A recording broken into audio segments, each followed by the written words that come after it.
Baby, I found a way to marry you, not because the world asked me to, but because my heart quietly drafted treaties long before my advisors could name them. In the hush between dawn and duty, I sketched a route, not a procession of camels and banners, but a narrow path of mornings and small promises that would lead us to a life that belonged only to us. I have the luxury of palaces and proclamations, yet the only plan I cherish is this: to wake beside you in a room that smells of bread and sunlight, to argue about trivialities, and make up with a kiss that ruins every scripted apology I could offer the court. That is the design I work toward when I retire the robes of state. It is not a conquest so much as a careful, relentless arranging of moments into a life where the word wife feels like a home rather than a title. There will be obstacles, formalities that wrap themselves around our intentions like thorns, but I have learned that obstacles can be negotiated, not defeated. I will meet them with the stubbornness my ancestors handed down and with the tenderness you taught me to use. Where alliances expect calculations, I will offer good faith. Where history demands protocol, I will bring honesty. You should know I have already begun the quiet work, asking questions of the right people, listening to the tremors of tradition, threading our desire through the narrow eye of what is possible. I will not break the world to fit our love into it, but neither will I let the world dictate the shape of our days. Marriage in my mind is not an act of defiance alone, but an act of creation, and I intend to craft it with care, courage, and a persistence that has little patience for cynical refusals.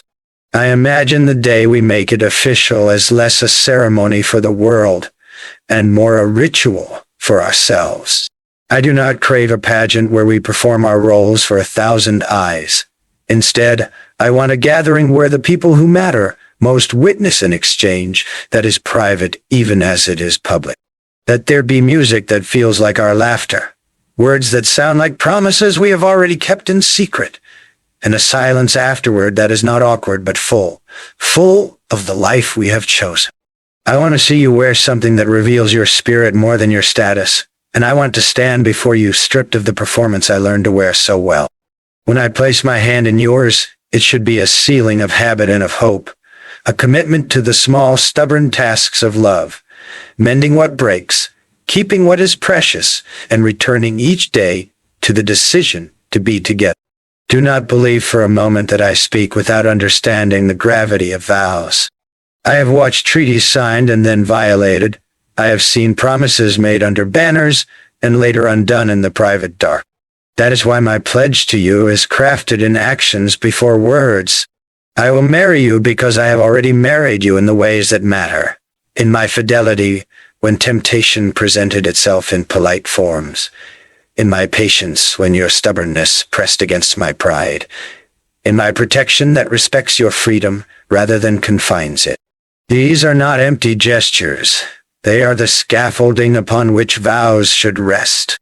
I will bind my name to yours only because I have practiced marriage in the quiet places, and I find that practice more binding than any contract. There's a part of me that balks at grandeur, that prefers clandestine notes and stolen afternoons to reputations polished by praise. So I promise you this, if we marry, I will make us a refuge. Not an invisible fortress that hides you from the world, but a space that honors your voice, your choices, and your fierce independence. I will insist upon your right to be yourself in public as unabashedly as you are in private. The world will try to box you into expectations. I will stand between you and those boxes with as much force as it takes to keep them shattered. We will set the rules of our house together. Some will be silly, some practical, some sacred, and in that creation there will be a freedom no decree can ever offer. I know you worry about the weight my name might thrust upon you, the gossip, the obligations, the whisperings that can make a life feel like a ledger. Let me be blunt. I will not burden you with my name without giving you the power to shape what it means. Your laugh must remain yours. Your friendships must remain untarnished by politics. Your choices must be genuinely your own. Marriage will not be a chain. It will be an agreement between two stubborn people who refuse to let the world turn them into caricatures. If anything, I will spend the rest of my days ensuring my station facilitates your flourishing rather than stifles it. There is a protector in me, but there is also a partner. I want both to be evident in how I love you. And yes, there are fears. How could there not be? The fear that ceremony will make us perform love rather than live it. The fear that once a promise is spoken aloud, the world will expect us to be perfect. I am afraid too. I fear failing you in ways that do not make headlines, but break the quiet trust we build in the small hours. But fear, I have learned, is not the enemy. Cowardice is. So I choose courage. The courage to name you as mine in a world prone to rumor. The courage to be ridiculous together. The courage to build a life that is more honest than it is impressive.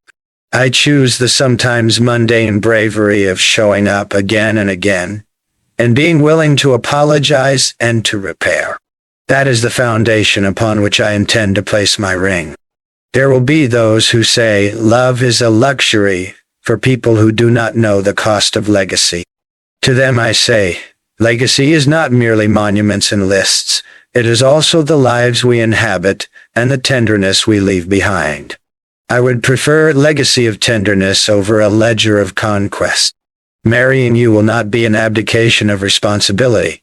It will be an affirmation that the truest responsibilities are humane ones.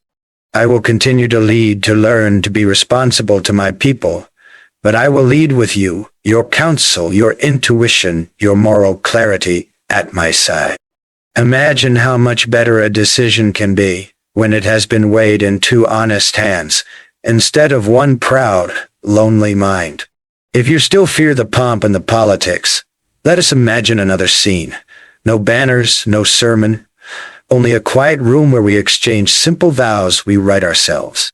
I will promise you the ordinary, coffee shared on a balcony, hands held while we walk through markets, an unfussy Sunday spent doing nothing at all. I will promise you the extraordinary in its truest form, my steadfastness when the world turns its face away, and my willingness to be unglamorous and real for you. Marriage with me is not an elevation to spectacle. It is an invitation to a joined life, to the work of keeping a small flame alive so that years from now, our laughter rings truer than any song sung for us. So hear me plainly. I have found a way to marry you because I cannot imagine living out my days without shaping them around the contours of your presence. I have measured more than maps. I have measured the weight of your smiles, the stubbornness of your kindness, the way you tilt toward justice, even when it is inconvenient. I have decided that these measurements are the true metrics of life. If you accept this offer, I will not present you with a kingdom as a gift. I will offer you a life where you are as free to be small and messy and beautiful as you are to be fierce and public and brilliant. That is the compromise I will fight for, your freedom within the bond of our choosing. Take my hand if you will. Let us draft a ceremony for ourselves that will scandalize the predictable and soothe the sincere. Let us marry not to satisfy expectation, but to invent a covenant that honors the private ways we have already promised one another. I will stand before any who must witness and say your name with the only authority that matters. The authority of someone who has loved you in both grand and trivial ways, who has failed and tried again, who has chosen you at dawn and at dusk. If you say yes, know that the way I will wear that promise is not as a token, but as a lifelong action, daily, stubborn, devoted. Baby, I found a way to marry you, and in that finding my world finally finds its center. And in that finding my world finally finds its center. Yet even as I speak with certainty, I must confess the calculation that follows every brave sentence. How to make this union not a spectacle but a shelter. There will be opinions and postcards. There will be whispered cautions in gilded rooms and advice wrapped in obligation.